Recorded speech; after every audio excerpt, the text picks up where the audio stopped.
हाय. आपलं वय कितीही असलं तरी कुठलीही गोष्ट आपल्याला उदाहरण देऊन समजावली किंवा गोष्ट सांगून समजावली की व्यवस्थित समजते. त्यामुळे आज मी तुमच्यासाठी एक गोष्ट घेऊन आली आहे. ती शेवटपर्यंत नक्की बघा, म्हणजे मी ती गोष्ट का सांगते हे तुम्हाला व्यवस्थित समजेल. तर ती गोष्ट आहे एका छोट्याशा मुलीची, जिचं नाव आहे राणी. तर राणी ही 8-9 वर्षाची खेळणारी बागडणारी मुलगी असते.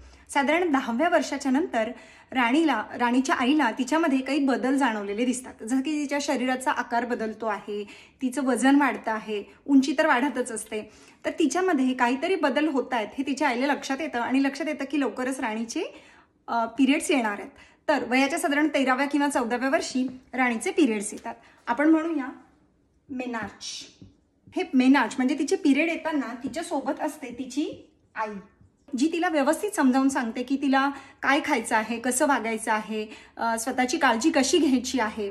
आणि तिच्या महिन्याच्या येणाऱ्या पिरियड्सवर पण तिच्या आईचं व्यवस्थित लक्ष असतं, जेणेकरून राणीला कुठलाही त्रास होऊ नये. यानंतर राणी हळूहळू मोठी होते आणि साधारण वयाच्या 24-25व्या वर्षी राणीचं होतं लग्न. आता आपण इथे काढूया तिच्या गळ्यात हे मंगळसूत्र. इथे झालेलं आहे राणीचं लग्न आणि लग्नाच्या काही वर्षानंतर राणी होते प्रेग्नेंट. आता राणी जेव्हा प्रेग्नेंट होते तेव्हा तिच्या प्रेग्नन्सीमध्ये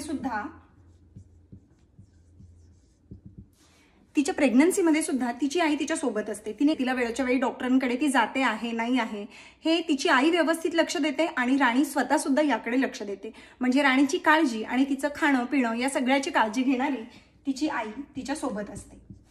यानंतर अर्थातच 9 महिन्यांनी होते राणीची डिलिव्हरी.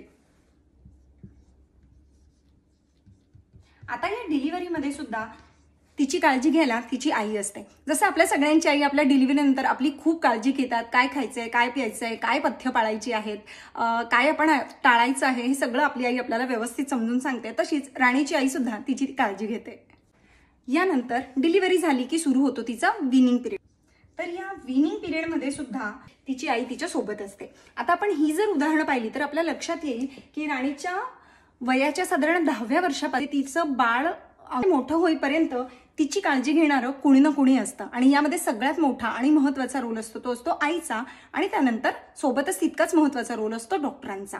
पण आपण ह्या सगळ्या फेजेस जर लक्षात घेतल्या तर आपल्या असं लक्षात येईल की या फेजेसमध्ये राणीची एनर्जी ही वाढणारी आहे आणि राणीचं न्यूट्रिशन हे सुद्धा व्यवस्थित ॲड्रेस केले गेलेले आहे.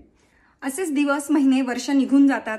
राणीचं बाळ मोठं होतं. राणी सुद्धा आपल्या संसारामध्ये, घरामध्ये व्यवस्थित रमते आणि साधारण राणीच्या 35-36व्या वर्षी तिच्या लक्षात यायला लागतं की आता ती थकायला लागली आहे. तिला पहिल्यासारखी कामं होत नाहीत. तिच्या जॉईंट्समध्ये पेन आहे. म्हणजेच राणी एका मुलीपासनं एक स्त्री आणि एका स्त्रीपासनं एक अडल्ट स्त्री किंवा प्रौढवयीन स्त्री होते तेव्हा तिच्या लक्षात येतं की तिच्या शरीरामध्ये बदल होत आहेत. आणि हा जो पिरियड असतो तो पिरियड असतो वयाच्या 35 पासून सुरू होणारा. या बदलाला पेरिमेनोपॉज असं म्हणतात आणि तो त्या स्त्रीच्या शरीरामध्ये पूर्णपणे दिसून येतो.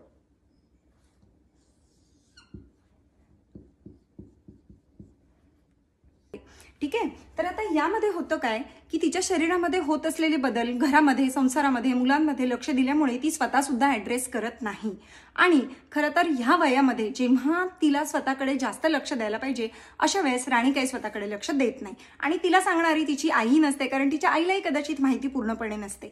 आणि जोपर्यंत खूप मोठा त्रास होत नाही किंवा गरज पडेल इतका त्रास होत नाही तोपर्यंत राणी डॉक्टरांकडे सुद्धा जात नाही. त्यामुळे इथे या केसमध्ये राणीचं न्यूट्रिशन आणि राणीची एनर्जी ही दोन्ही कमी होणारी असते. ठीक आहे. तर यामध्ये मात्र तिची साथ द्यायला कोणीही नसतं आणि त्यामुळे आपण काय करायचंय, नेमकी कशी स्वतःची काळजी घ्यायची आहे, माझ्यामध्ये जे बदल होत आहेत त्याला मी कसं ॲड्रेस करायचंय हे राणीला कळत नाही. तर आता या टप्प्यावरती राणीने नेमकी काय काळजी घ्यायची, हेल्दी खायचं असतं, व्यायाम करायचं असतो वगैरे वगैरे, हे सगळ्यांनाच माहिती आहे. पण फक्त तितकंच मला पुरेसं आहे का, किंवा तेवढंच करून माझे होणारे त्रास जे आहेत ते टळणार आहेत का, जे त्रास मला 60 नंतर कदाचित होणार आहेत ते जर मी आत्ता लक्ष दिलं नाही तर मला खूप लवकर सुरू होऊ शकतात, हे राणीला माहीत आहे का. तर ह्याचा विचार प्रत्येक राणीने करायचा आहे. आणि ही जी जागा आहे ही जागा 2 व्यक्ती भरून काढू शकतात. एक म्हणजे मेनोपॉज कोच आणि दुसरं म्हणजे डॉक्टर. तर आता जिथे कुठे रेग्युलर टेस्ट किंवा चेकअपची गरज आहे तिथे आपण डॉक्टरांकडे जाऊ शकतो, पण बाकी न्यूट्रिशन, एक्सरसाइज किंवा इतर बारीक सारीक प्रॉब्लेमला ॲड्रेस करण्यासाठी आपण मेनोपॉज कोचची हेल्प घेऊ शकतो.